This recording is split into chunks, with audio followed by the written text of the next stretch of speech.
దేశంలో రేపు రెండో దశ లోక్సభ ఎన్నికల కోసం భారీ ఏర్పాట్లు చేస్తోంది ఈసీ.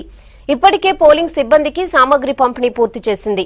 కర్ణాటకలో 2 దశల్లో పోలింగ్ జరగనుంది. మొదటి దశలో రేపు 14 లోక్సభ స్థానాల్లో పోలింగ్ జరగనుంది. దీనికి సంబంధించిన ఏర్పాట్లపై మరిన్ని అప్డేట్స్ భరత్ అందిస్తారు. Bharat, over to you. ప్రస్తుతం మనం బెంగళూరు సిటీలోని ఒక పోలింగ్ డిస్ట్రిబ్యూషన్ సెంటర్లోనూ ఇక్కడ మనం చూడొచ్చు చాలా పెద్ద సంఖ్యలో పోలీసులు ఉన్నారు. ఆ తర్వాత పోలింగ్ సిబ్బంది కూడా ఉన్నారు. ఈ సిబ్బంది అంతా ఇక్కడ నుంచి ఈవీఎంలు తర్వాత ఇతర సరంజామా ఏదైతే ఉందో పోలింగ్ కోసం వినియోగిస్తారో వాటన్నిటిని తీసుకునేందుకు ఇక్కడికే చాలా పెద్ద ఎత్తున స్టాఫ్ కూడా చేరుకున్నారు, పోలీసులు కూడా చేరుకున్నారు. మధ్యాహ్నం నుంచి పోలింగ్ సామాను డిస్ట్రిబ్యూషన్ ప్రారంభం కానుంది. ఇదంతా కూడా బెంగళూరు సిటీలో జరిగే పోలింగ్ కాబట్టి సాయంత్రానికే వీళ్ళంతా చేరుకున్నారు. మొత్తం 14 పార్లమెంటు స్థానాలకు ఎన్నికలు రేపు జరగనున్నాయి. ఈ 14 పార్లమెంట్ స్థానాలు కూడా ఓల్డ్ మైసూర్ రీజన్ పరిధిలోవి, అంటే దక్షిణ కర్ణాటక ప్రాంతంలోనివి. దక్షిణ కర్ణాటక ప్రాంతం అంటే మైసూర్, హసన్, మాండ్య ఇట్లా చాలా ప్లేస్ ఉన్నాయి. ఇవన్నీ కూడా జేడీఎస్ ప్రాబల్యం ఎక్కువ ఉన్న ప్రాంతాలు. బీజేపీ ఇక్కడ కొన్ని ప్రాంతాల్లో బీజేపీకి ఉనికి కూడా ఉండదు. ప్రధాన పోటీ మొన్నటి వరకు కూడా కాంగ్రెస్ జేడీఎస్ ల మధ్య ఉండేది. అయితే ఇప్పుడు కాంగ్రెస్ జేడీఎస్ ల సంకీర్ణ ప్రభుత్వం ఏర్పడడంతో కొన్ని సీట్లలో జేడీఎస్ కంటెస్ట్ చేస్తుంది, కొన్ని సీట్లో కాంగ్రెస్ కంటెస్ట్ చేస్తుంది. కాంగ్రెస్ జేడీఎస్ కు మొత్తం 7 సీట్లు వదిలిపెట్టింది. మిగతా 21 సీట్లలో కాంగ్రెస్ పార్టీ పోటీ చేయనుంది. సో ఆ జేడీఎస్ కంటెస్ట్ 7 సీట్లో కంటెస్ట్ చేస్తుంది, కాంగ్రెస్ 7 సీట్లో కంటెస్ట్ చేస్తుంది.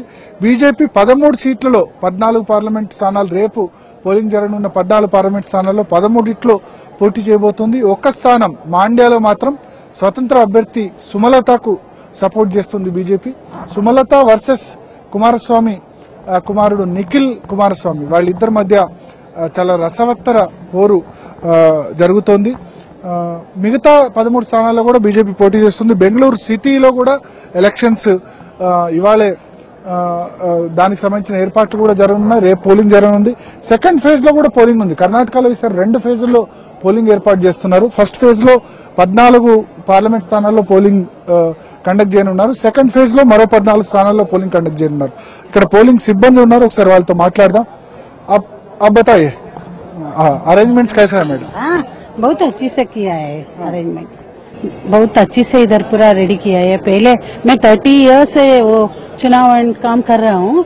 ये बार का रेडी किया है ना, बहुत अच्छी से. 30 ईयर से आप पोलिंग ड्यूटी कर रहे हैं? या जिला के लिए फैसिलिटीज अच्छा है या? बहुत अच्छी है, बहुत अच्छी है. डॉक्टर्स को दिया है और पूरा पार्ट करके पूरा लोग इधर काम कर रहे हैं.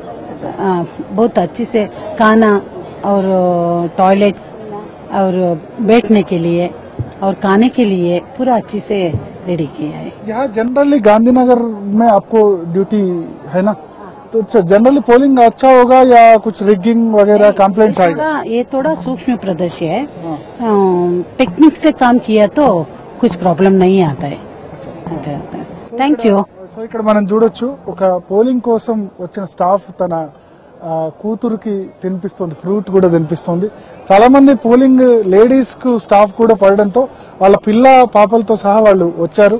ఎందుకంటే పిల్లలు వాళ్ళని వదిలిపెట్టి ఉండలేరు కాబట్టి వాళ్ళని పక్కన పెట్టుకుని పోలింగ్ డ్యూటీ కూడా చేసేందుకు ఎలక్షన్ కమిషన్ వీలు కల్పించింది. చాలా విస్తృతమైన ఏర్పాటు చేస్తుంది కర్ణాటక ఎలక్షన్ కమిషన్. వికలాంగులకు ఎవరైతే రాష్ట్రంలో రిజిస్టర్డ్ వికలాంగులుగా ఉన్నారో వాళ్లకు పోలింగ్ స్టేషన్ కు ఉచితంగా వాహన సదుపాయాన్ని కల్పిస్తున్నారు. ఇందుకోసం ఓలా సంస్థ కూడా ముందుకొచ్చింది. ఓలా క్యాబ్స్ ఫ్రీగా ఎవరైతే దివ్యాంగులు ఉంటారో వాళ్ళ ఇంటి నుంచి పోలింగ్ స్టేషన్ కు తరలించేందుకు ఫ్రీగా వాళ్లను ట్రాన్స్పోర్టేషన్ ఫెసిలిటీ కల్పిస్తామని ఓలా క్యాబ్స్ కూడా ముందుకొచ్చింది. సో వాళ్ల సహకారంతో ఎన్నికల కమిషన్ వికలాంగుల ఓటింగ్ పర్సంటేజ్ కూడా పెంచేందుకు ప్రయత్నం చేస్తుంది. అయితే బెంగళూరులో ఎప్పుడు కూడా చాలా తక్కువ పర్సంటేజ్ పోలింగ్ నమోదవుతుంది, 50 నుంచి 60%. ఈసారి పోలింగ్ శాతం పెంచేందుకైతే ఖచ్చితంగా ఎన్నికల సంఘం, ఇక్కడ కర్ణాటక ఎన్నికల సంఘం చర్యలు తీసుకుంటోంది. మేజర్ టాస్క్ ఏంటంటే రేపు జరగబోయే పోలింగ్ లో మనీ పవర్. ఎందుకంటే ఇక్కడ చాలా విచ్చలవిడిగా డబ్బులు వెదజల్లుతున్నారు. ఐటీ రైట్స్ కూడా జరిగాయి హసన్, మాండ్య తదితర ప్రాంతాల్లో. కుమారస్వామి సోదరుడు పీడబ్ల్యూడీ మంత్రి రేవణ్ణ నివాసం మీద కూడా ఐటీ రైట్స్ జరిగాయి.